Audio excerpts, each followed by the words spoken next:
Hello, ladies and gentlemen. It's me, Clayton, and I just saw the film Don't Breathe, directed by Fede Alvarez. And even though I'm usually not a big fan of horror films, this one thrilled and chilled me to the bone, as it uses its limited cast and limited scope in such an effective way that it might be the best horror film of its kind all year. Well, next to Lights Out and The Conjuring 2. But anyways, let's get to the story. Our story is that three punk robbers from the town of Detroit, Michigan, are robbing people's houses, and they eventually stumble across an old man's house that is apparently worth a huge amount of money, and he's apparently hiding a huge amount of cash inside that could get these kids out of Detroit and get them set up to California. And lucky for them, supposedly, the old man is also blind. So our three robbers, Rocky, Alex, and Money, go into the house expecting it to be such an easy job that they can practically do it in their sleep. Unfortunately, it turns out the old blind man, played by Stephen Lang, is actually a Gulf War veteran who's more than capable of defending his house. So, will our three robbers end up escaping? Well, you have to see the movie to find out.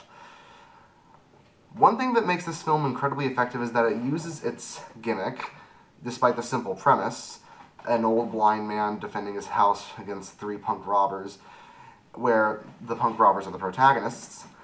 The gimmick itself works quite well, as it's not really unlike any other horror film of its type.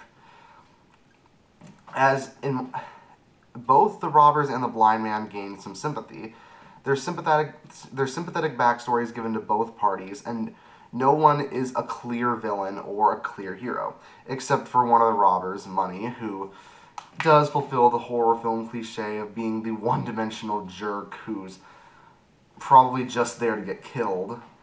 But other than him, the lines between good and evil are pretty blurred here, which keeps the tension and the story at other high points. The acting throughout is actually pretty excellent, with Rocky and Alex, of course, being good, Alex being played by Dylan Minuet. But the best actor is, in my opinion, of course, Stephen Lang. He is so effective when it comes to defending his house despite being blind that it makes me wonder if he's related to Toph Beifong from Avatar: The Last Airbender. Probably not. Anyways, Stephen Lang manages to gain both sympathy and tragedy from him. He can be a badass, but he can be very sympathetic at times. He can rip you apart and shows no mercy in combat, but he still has a sympathetic backstory that gets you to feel for him at moments. It's the type of villain you really want to root for and fear at the exact same time, which, in my opinion, is what the best movie antagonists do. And also, despite the fact that Rocky is a robber who does all these things, since she's a poor girl in Detroit who can't seem to get it in a city that's notoriously difficult to live in, you can see why she's doing this sort of thing, and you can see why she's trying to get the money to go to a different place for both her and her little sister. So really, Rocky and the blind man, and yes, he's not given a name, he's just called the blind man, are really the standouts of the film.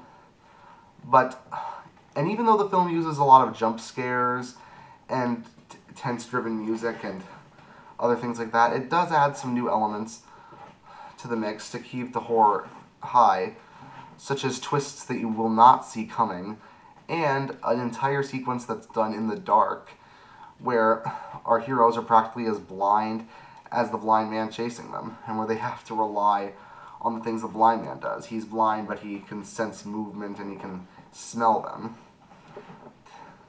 It's actually a really brilliant scene, and it shows that Fede Alvarez really knows what he's doing. Then again, Alvarez also directed the remake of Evil Dead, which also impressed me when it came to how scary it was. That's the thing about Don't Breathe. It succeeds in a way that a lot of other horror films don't succeed. It actually does scare you. I almost wet myself in the theater when I saw it. That's how scared I was. But a lot of that has to do with the tension and the fact that it has a lot of build-up and a lot of payoff.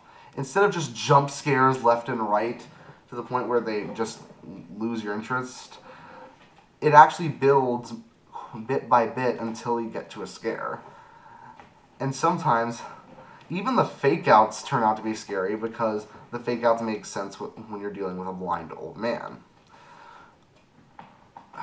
The only other problem that I have is that the ending, without spoiling anything, is a total sequel bait ending. It's like the movie's saying, oh, so everything in this movie was great, but we're going to have to go for a sequel if the movie gets a lot of box office, which it certainly will. Yeah, if you see the ending, it's a pretty blatant attempt to not to bookend the film as a complete story, but instead just to build to a sequel. But hey, this film was so good that hopefully a sequel comes out and hopefully it's just as good as this one. Probably won't, but a man can dream, can't he? So, because it succeeded in a way that most horror films don't and actually did scare someone like me, I give Don't Breathe an 8 out of 10. See you later. Sleep well tonight.